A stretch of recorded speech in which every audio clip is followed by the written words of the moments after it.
Start. भगवान राम की प्राण प्रतिष्ठा के बाद अयोध्या का जो वैभव है, जो यहाँ की संस्कृति है, जो यहाँ का कल्चर, वो लगातार दिन प्रतिदिन बिखर रहा है। हम आपको बता दें, प्रभु श्री राम की प्राण प्रतिष्ठा के बाद अयोध्या में लगातार धार्मिक आयोजन, संतों का आने का क्रम, व्यासों का आने का क्रम लगातार जारी। यहाँ लगातार बड़े बड़े यज्ञ हो रहे हैं, भागवत हो रही, कथा हो रहे, सत्संग हो रहे हैं।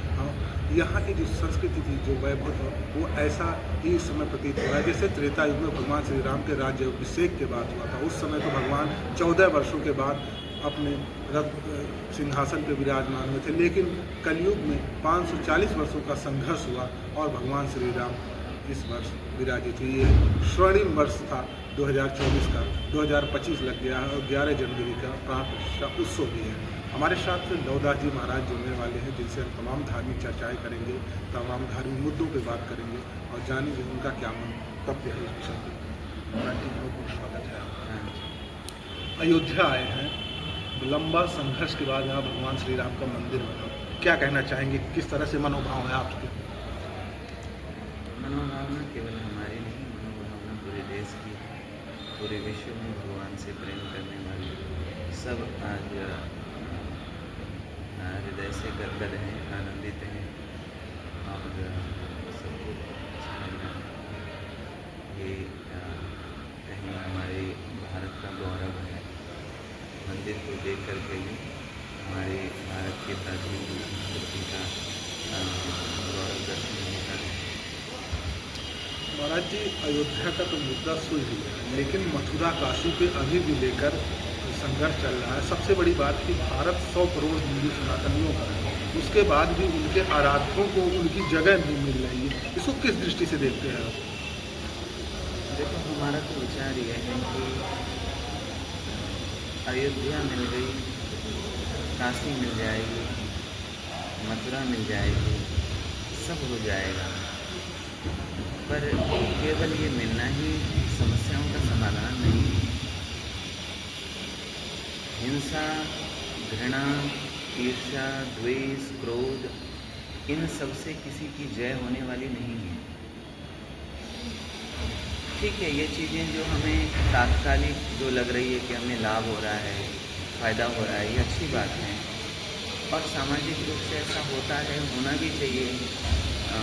मुझे लगता है कि अनेक युगों से ये चली आ रही प्रक्रिया है, पर मुझे लगता है कि आज भी समाज को इस बात को विचार करने की ज़रूरत है कि धर्म क्या है। धर्म जीवन का आधार है, धर्म जीवन जीने की कला है, धर्म सत्य है, धर्म प्रेम है, करुणा है। धर्म के नाम पर अपने स्वार्थ की सिद्धि करना ये सत्य नहीं है, ये प्रेम नहीं है, ये करुणा नहीं है। संसार में धर्म के नाम पे सबसे ज़्यादा लड़ाई हो रही है, उसका कारण धर्म नहीं है।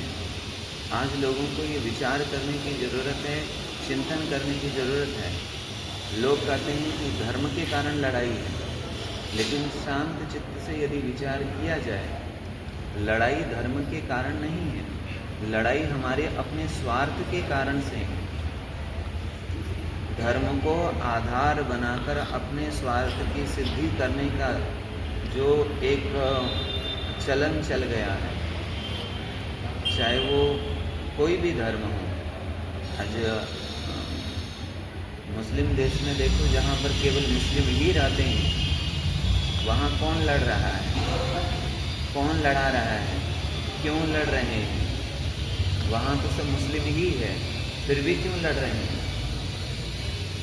जहाँ हिंदू ही हिंदू रहते हैं, वहाँ भी लड़ाई होती ही है। कौन लड़ा रहा है, क्यों लड़ाई हो रही है? घर घर में लड़ाई हो रही है, घर घर में विवाद है, सब जगह विवाद है, लड़ाई है, झगड़ा है और ये बना रहेगा। मुझे लगता है जब तक हम अपनी समस्याओं का समाधान किसी दूसरी चीज़ों में देख रहे हैं, किसी दूसरे में देख रहे हैं, तब तक समस्या का समाधान होने वाला नहीं है। हम अपनी समस्याओं का समाधान यदि अपने भीतर देखें कि समस्या का समाधान हमारे भीतर है, क्योंकि समस्या हमारे भीतर है। समस्या है हमारा स्वार्थ, हर चीज़ में हम अपना स्वार्थ देख रहे हैं, हर चीज़ में हम अपना फ़ायदा देख रहे हैं। या तो हमें प्रतिष्ठा चाहिए, या धन चाहिए, या दौलत चाहिए, या हमें राज्य चाहिए, हमें शासन चाहिए। आप देखें, विचार करके देखें, संसार की समस्या का समाधान तब ही होगा जब समाज ये समझेगा कि हमको यूज किया जा रहा है, उपयोग किया जा रहा है।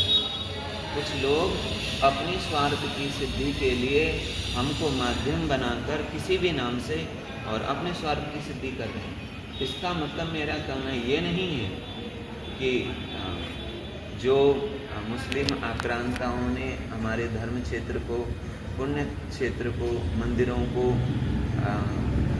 अधर्म पूर्वक जिस पर ये किया है, उसके लिए कोई परिश्रम नहीं करना चाहिए। मेरा कहना यह नहीं है, पर हमारा भाव ये है कि उसके पीछे भी हमारा व्यक्तिगत स्वार्थ नहीं होना चाहिए। आज जो हम देख रहे हैं कि इसके नाम पर हमारे यहाँ भीड़ ज़्यादा बढ़े, हम इसके नाम पर ज़्यादा पैसा कमाएं, इसके ज़्यादा पर ज़्यादा लोगों की सहानुभूति मेरे प्रति हो। स्वार्थ की सिद्धि यह धर्म का हेतु नहीं है, समाज की सेवा यह धर्म का हेतु है। महाराज जी, क्या एक हिंदू सनातनी होने के नाते अपनी जिम्मेदारी नहीं बनती है कि हम अपने इष्ट को उसको यथार्थ स्थान दें? पहले हम एक बात कहें, क्या सच में हम हिंदू हैं?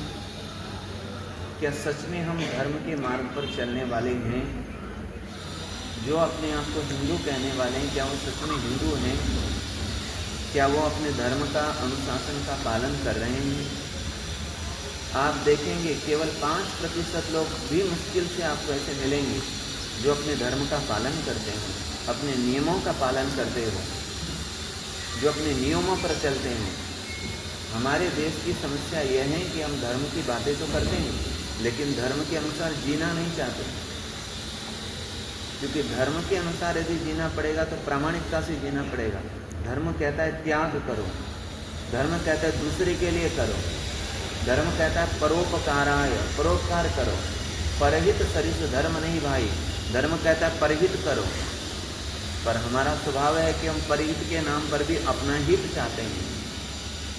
मैं आपसे कह रहा हूँ, जिस दिन मेरे अंदर धर्म आ जाएगा, उस दिन पूरे संसार में मेरी ऐसी दृष्टि बन जाएगी कि सब तरफ धर्म रूप परमात्मा है।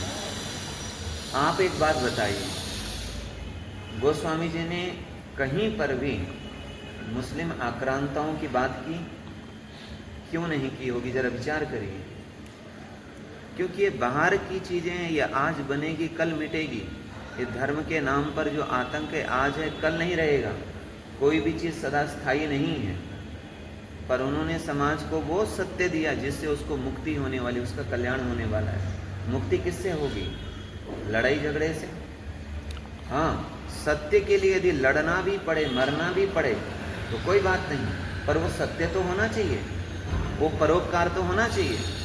अपने स्वार्थ के लिए जो लड़ रहे हैं या अपने स्वार्थ के लिए जो लड़ाया जा रहा है वो धर्म नहीं है। परोपकार के लिए जहाँ लड़ा जा रहा है, समाज कल्याण के लिए जहाँ लड़ा जा रहा है, मरा जा रहा है, वो धर्म है।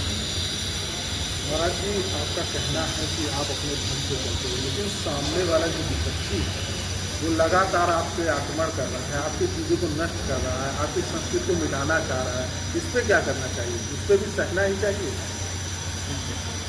यही एक रहस्य की बात है। क्यों कर रहा है कोई? क्योंकि हम कमज़ोर हैं, हम दुर्बल हैं। महाराज जी, हम कमज़ोर दुर्बल नहीं हैं। उनकी संस्कृति बता रही है कि आप जब तक एक भी काफिर है तब तक अल्लाह खुश नहीं। और हमारी संस्कृति बता रही है कि सबको आप समावेशित कीजिए। कैसे दोनों का समन्वय बनेगा? ना हम अपने धर्म के हिसाब से चलें भी तो सामने वाला चलने नहीं दे रहा है, तो कुछ तो प्रतिक्रिया करनी पड़ेगी इस पर ना। प्रतिक्रिया करनी पड़ेगी। प्रतिक्रिया अर्जुन ने भी की। अर्जुन ने हजारों लोगों को मार दिया। अर्जुन को नरक जाना पड़ा, नहीं जाना पड़ा। धर्म की रक्षा के लिए, सत्य की रक्षा करने के लिए प्राण लेने पड़े, देने पड़े तो उसको कोई दोष नहीं लगता। मेरा कहना है पर धर्म होना चाहिए। क्या सच में धर्म है? मेरा बस इतना कहना है, यदि आप सच में धर्म के लिए लड़ रहे हो, मर रहे हो, कि सामने वाला मान लिया जाए। आज का संविधान भी कहता है कि यदि कोई आप पर अटैक कर रहा हो तो आप अपने प्राण बचाने के लिए किसी पर आक्रमण कर सकते हो। किसी ने आप पर गोली चलाई हो तो आप उससे गोली चला सकते हो। अपने को बचाने के लिए आप यदि किसी के ऊपर हमला कर रहे हो और वो मारा गया तो आपको दंड नहीं लगेगा। पर यदि आप अपने स्वार्थ की सिद्धि के लिए किसी को मार रहे हो तो आपको दंड मिलेगा। ऐसे ही अपने समाज को बचाने के लिए और समाज की परंपराओं को बचाने के लिए, धर्म को बचाने के लिए, धर्म भी क्या, वो बात समझनी पड़ेगी। यदि इनको बचाने के लिए, देश को बचाने के लिए, धर्म को बचाने के लिए, सत्य को बचाने के लिए यदि आप किसी को मार भी रहे हो तो आपको पाप नहीं लगेगा। महाराज जी, कुंभ की तैयारी पूरी हो गई है, आगामी दिनों में कुंभ है, लेकिन एक बयान संतों की तरफ से आ रहा है कि इसमें दूसरी जाति के लोगों का प्रवेश वर्जित किया गया, क्योंकि वो लोग नहीं, जाति नहीं, धर्म, हाँ, दूसरे धर्म के लोगों को वर्जित किया गया, खास करके मुस्लिमों के लिए ये चल रहा है। आपका इस पर क्या मत है? अभी 4-5 दिन पहले ही हम कुंभ क्षेत्र में 2 दिन रहे और कई संतों से चर्चा हुई, जिनमें वहाँ के महामंडलेश्वर जो भी हैं और कुछ महंत संत सबसे चर्चा हुई। इस विषय पर भी चर्चा हुई। सबके अपने अपने भाव हैं। हमारा धर्म किसी के प्रति घृणा, हिंसा व दुर्भाव रखने का उपदेश नहीं करता, पर मुझे लगता है कि हिंसा, घृणा, दुर्भाव न रख करके यदि हम मर्यादा बना रहे हैं तो वो कोई चीज़ बुरी नहीं है। बस किसी के प्रति दुर्भाव नहीं रखना है। जैसे मैं कहूँ, अभी हमारे 300 लोग यहाँ महाराष्ट्र और उत्तराखंड से आए हैं। मैं ये कहूँ कि इस हॉल में केवल हमारे जो भक्तगण हैं वही आएंगे, बाकी के लोग नहीं आएंगे, तो ये कोई भेदभाव नहीं है, ये एक मर्यादा है। इसमें कोई मेरे मन में, हम लोगों के मन में किसी दूसरे के प्रति द्वेष, घृणा नहीं है। हम मर्यादा बना रहे हैं। महाराज जी, मर्यादाओं के तहत जो पालन हो वो होना चाहिए। कुंभ का क्या महत्व आपके नज़रिए से? सबसे बड़ा पर्व माना जाता है हिंदू धर्म के लिए, सनातन के लिए। असल में हमने संतों से, गुरुजनों से जो सुना कि कुंभ क्षेत्र में, और तो बहुत सारी महिमा हमने सुनी होगी संतों से भी, और आजकल चर्चा चली रही है जी, पर मैंने एक विशेष बात जो अपने गुरुदेव से सुनी, वो बात ये थी, इसी बात से अनुमान लगेगा कि कुंभ का क्या महत्व है। कुंभ क्षेत्र में जब ये वो विशेष स्नान का जो समय होता है, उस समय पूरी पृथ्वी में या कहीं भारत के गिरी कंदराओं में बैठे हुए, हिमालय में बड़े बड़े जो ऋषि मुनि हैं, यहाँ तक कि सप्तर्षि हैं, जितने भी इस संसार में ऋषि मुनि हुए और हैं, वे मतलब सिद्ध ब्रह्मज्ञानी, आत्मज्ञानी, परमात्मा को जिन्होंने पा चुका है, ऐसे जो आत्मज्ञानी बड़े बड़े योगी जन हैं, वो भी उस मुहूर्त में स्नान करने के लिए उस त्रिवेणी में या जहाँ पर वो मुहूर्त आया हुआ है वहाँ पर स्नान करने के लिए आते हैं। सभी देवता वहाँ आते हैं। अब जब बड़े बड़े योगी जन आते हैं, देवता वहाँ आते हैं स्नान करने के लिए, तो उसका महत्व कोई सामान्य नहीं हो सकता। उसके महत्व की सामान्य चर्चा तो करना भी यह है, उसकी बहुत बड़ी महिमा है। ऐसा महाराज जी, कई राज्यों में अपने यहाँ गीता के पढ़ाने के हो गया, भागवत पढ़ाने का हो गया, जो शिक्षा व्यवस्था हमारे सनातन की थी, गुरुकुल शिक्षा व्यवस्था थी, और जब गुरुकुल शिक्षा व्यवस्था थी तो भारत विश्व गुरु के रूप में जाना जाता था। तो एक जो मांग उठ रही है कि शिक्षा व्यवस्था को लेकर सुधार होना चाहिए और आधुनिक शिक्षा और हमारी पुरातन शिक्षा को मिलाकर एक नया समावेश करके ऐसी शिक्षा व्यवस्था करनी चाहिए जिससे हमारी संस्कृति और की जो धरोहर थी वो और आधुनिकता दोनों मिलकर एक नए युग का निर्माण कर सके। इस पर आपका क्या विचार है? देखो, एक है, दो प्रकार की सोच आज समाज में प्रचलित है। एक सोच पुरानी सोच, माने जो ये कहते हैं कि पहले का अच्छा था, पहले की परंपराएं अच्छी, पहले की गुरुकुल व्यवस्था अच्छी, पहले के लोग अच्छे, पहले का सब कुछ अच्छा, आज का सब कुछ बेकार है। कुछ लोग हैं जो अतीत को अच्छा कहते हैं, आज की निंदा करते हैं, एक श्रेणी। कुछ लोग हैं जो अतीत को भला बुरा कहते हैं कि अतीत तो बेकार है, अच्छा तो भविष्य है या वर्तमान है।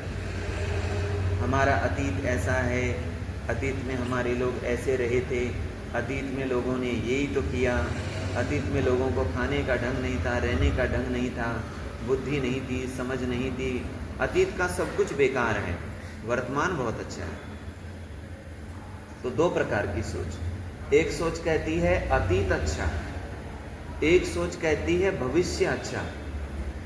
लेकिन हमारा ये व्यक्तिगत भाव है, ये दोनों भी सोच संकुचित है, संकीर्ण है, क्योंकि बिना अतीत के वर्तमान हो ही नहीं सकता।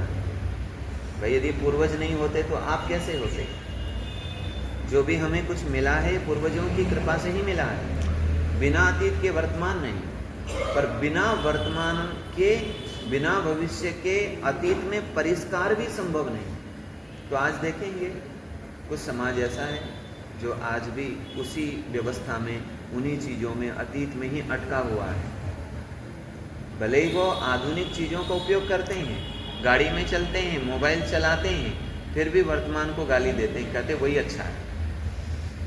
कुछ लोग ये कहते हैं आज की चीज़ अच्छी है, बाकी वर्तमान से। मेरा कहना यह है कि अतीत की जो अच्छाइयाँ हैं उसको साथ में लाया जाए, वर्तमान की जो अच्छाइयाँ हैं उसको साथ में लाया जाए, और दोनों को मिला करके जो अच्छाई है उसको मिला करके आगे बढ़ा जाए। क्यों? क्योंकि हमको भगवान ने बुद्धि दी है, समझ दी है, विवेक दिया है, तो हम उसका उपयोग यदि करेंगे तो हमें एक बहुत अच्छा भविष्य बना सकते हैं। वो यही रहा है कि हम केवल ये अच्छा है, ये बुरा है, ये अच्छा है, ये बुरा है, समाज यही कहने में अपना समय खराब कर रहा है।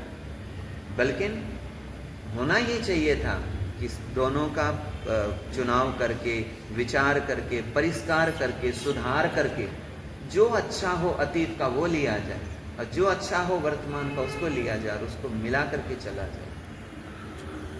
महाराज जी, एक मुद्दा चल रहा है वन नेशन वन इलेक्शन, इस पर आप क्या कहना चाहेंगे? संतों की क्या राय है? इलेक्शन से जो होता है उससे भारत का भविष्य क्या होता है? क्योंकि जो राजनीतिक पार्टियाँ होती हैं वही सभी नियम बनाती है, सारे कानून बनाती है। एक समय आपको भी याद होगा कि जजिया कर लग जाया करता था, जो बाद में अकबर ने हटा दिया। तो इन सब विषयों के लिए संतों का क्या राय है? वन नेशन वन इलेक्शन किस मत से सही? देखो, हमारा तो ये कहना है कि जो सही है वो होना चाहिए। जो जिस चीज़ का मैंने अभ्यास नहीं किया है उस चीज़ पे यदि हम कुछ कह दें, आजकल वो ऐसे ही रहा है।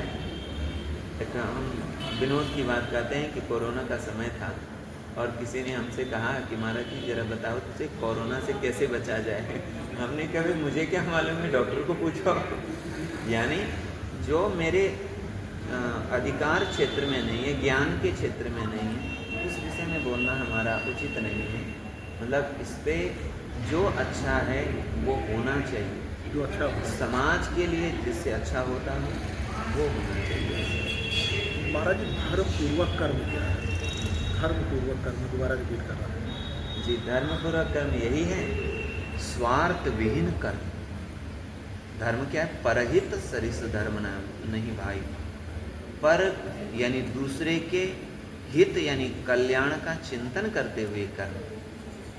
जो कर्म हम दूसरे के कल्याण के लिए करते हैं, दूसरे की सुविधा के लिए करते हैं, वही धर्मपूर्वक कर्म है। और जो कर्म हम अपनी सुविधा के लिए करते हैं, अपने सुख के लिए करते हैं, अपने फायदे के लिए करते हैं। वो धर्म कर्म नहीं है, उसको भोग कर्म कहते हैं। महाराज जी, मन को लेकर बड़ा विचलन रहता है लोगों में। मन को स्थिर करके आत्मा की बात कैसे सुनी जाए?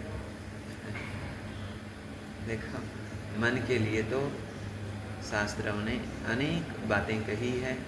अर्जुन ने भी कहा भगवान से, चंचलम ही मन कृष्ण प्रमाथि बलवद दृढ़म तस्याहम निग्रहम मन्ये वायोरिव सुदुष्करम। मन इतना चंचल है कि उसको निग्रह करना, एकाग्र करना, उसको रोकना बड़ा कठिन है, अर्जुन कह रहे हैं। तो मन के संबंध में भगवान ने फिर उत्तर दिया, अभ्यासेन तु कौन्तेय वैराग्येन च गृह्यते। हे कौन्तेय अर्जुन, अभ्यास के द्वारा और वैराग्य के द्वारा मन को एकाग्र किया जा सकता है। महाराज जी, आपको सुनने वाले जो दर्शक हैं, हमारे चैनल के माध्यम से सुनने, उनको क्या संदेश देना चाहिए?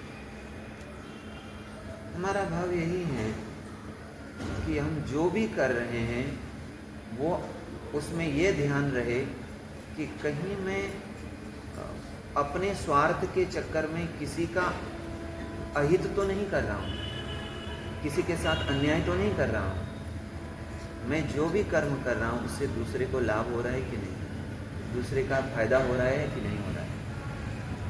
केवल अपना फायदा करने वाला है वो उसी को पशु कहते हैं, और जो केवल दूसरे का फायदा करने वाला होता है उसी को संत कहते हैं। परोपकाराय वहन्ति नद्याः, नदियाँ क्यों बह रही हैं? केवल दूसरे के लिए। परोपकाराय फलन्ति वृक्षा, वृक्ष क्यों फल दे रहे हैं? केवल दूसरे के लिए। एक भी फल वृक्ष खुद नहीं खाता है, दूसरे के लिए देता है। ऐसे परोपकाराय दुहन्ति गावः और परोपकाराय सताम विभूतयः। सत्पुरुषों का जो जीवन है वो परोपकार के लिए, दूसरे के कल्याण के लिए, दूसरे के लाभ के लिए, और जीवन वही है। किसी के काम जो आए उसे इंसान कहते हैं, पराया दर्द अपनाए उसे इंसान कहते हैं। किसी के काम जो आए उसे इंसान कहते हैं। ठीक है। तो आपने देखा हमारे साथ लव महाराज जी जुड़े हुए थे, जिनसे हमने लवदास महाराज जी जुड़े हुए थे, जिनसे हमने विभिन्न मुद्दों पर बात की। उन्होंने बहुत ही स्पष्ट और व्यवहारिक रूप से उसका जवाब दिया। एबीटी से मैं आनंद त्रिपाठी, अयोध्या।